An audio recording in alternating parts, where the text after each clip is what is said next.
Halo teman-teman, kali ini kita bakal membahas sejarah perkembangan radio di dunia bersama dengan siapa bang namanya? Nama saya Wilmus Putrama, biasa dipanggil Putra. Oke ya, berarti untuk pertanyaan pertama, bagaimana sejarah secara keseluruhan? Oke, secara keseluruhan untuk perkembangan radio nih. Ya. Oke, sejarah radio itu dimulai pada akhir abad ke-19, bermula dari penemuan gelombang elektromagnetik oleh Heinrich Hertz dan Nikola Tesla. Seiring berjalannya waktu, Guglielmo Marconi itu mengembangkan penemuan sebelumnya yang dikembangkan Tesla sama Hertz itu. Jadi perkembangannya itu dimulai sejak tahun 1895 dan menerima mematenkan penemuan itu di tahun 1989 untuk pematenan penemuannya itu. Awal teknologi radio ini digunakan itu untuk telegraf maritim. Jadi sebelum bertransformasi menjadi media massa populer seperti sekarang radio, pada tahun 1920-an telegraf nirkabel namanya itu jarak jauh menerima paten pertama untuk mengangkat radio di negara Inggris pada saat itu.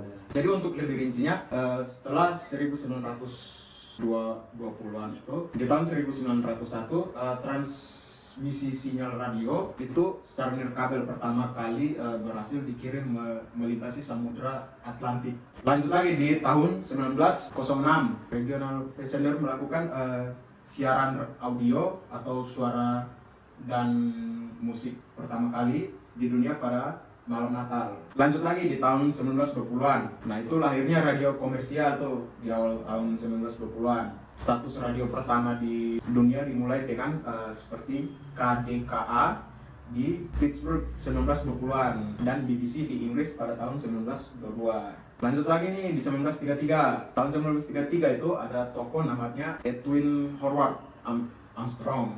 Itu mematenkan radio FM atau frekuensi modulation. Nah, yang menawarkan kualitas yang lebih bagus, lebih jernih suaranya dan mengurangi gangguan dibanding teknologi AM sebelumnya. Pada tahun-tahun sebelumnya kan itu masih AM. Nah, setelah 1933 itu FM udah mulai masuk tuh lebih bagus lah. Nah, untuk era modern seperti sekarang ini, transisi dari siaran analog ke teknologi digital itu dan streaming internet itu mungkin lebih pendengarnya mungkin mengakses radio itu lebih gampang lah untuk mengakses radio. Contohnya aja di HP, terus di Spotify kalau nggak salah tuh. Ya, Spotify juga ada. Nah, Spotify ada kan? Ya, ada. Nah, Spotify terus di mobil, kalau tahu di mobil biasanya kan kalau yang dulu kan masih pakai manual tuh untuk mencari frekuensi radionya. Nah, kalau sekarang tuh tinggal mencet-mencet nah aja kan? ya, tinggal mencet-mencet aja tuh kalau di era modern sekarang.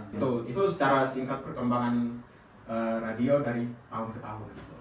Salah satu contoh perkembangan radio untuk di era modern ya saat ini. Kalau yang kita tahu dulu kan mobilnya itu untuk radio kita harus cari nih frekuensinya. Yang muter-muter gitu ya? ya? Yang muter-muter. Iya. Kalau sekarang nih, coba abang pencet yang ini nih.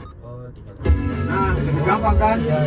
Iya, itu Lebih modern ya? Nah, lebih modern lagi. Kalau dulu kan harus dicari putar pelan-pelan, cari frekuensi yang lain untuk cari siaran baru gitu. Kayak radio-radio zaman dulu ya. Iya, tapi fiturnya udah lebih canggih. Sekarang kita ke pertanyaan kedua. Apa peran radio di Indonesia pada masa proklamasi kemerdekaan pada tahun 1945? Kalau perkembangan radio di Indonesia sendiri itu tidak terlepas dari masa penjajahan Belanda dan pada masa kemerdekaan. Itu dimulai dari tahun 1925. Perkumpulan siaran radio di Indonesia itu berpusat di Jakarta, yang pada saat itu nama mereka itu Batavia Radio French atau BRV. Lanjut lagi di tahun 1945, radio memainkan peran yang sangat penting saat itu dalam masa proklamasi. Itu sebagai alat utama untuk menyebarluaskan berita tentang kemerdekaan Indonesia pada saat itu ke seluruh penjuru Nusantara tentunya.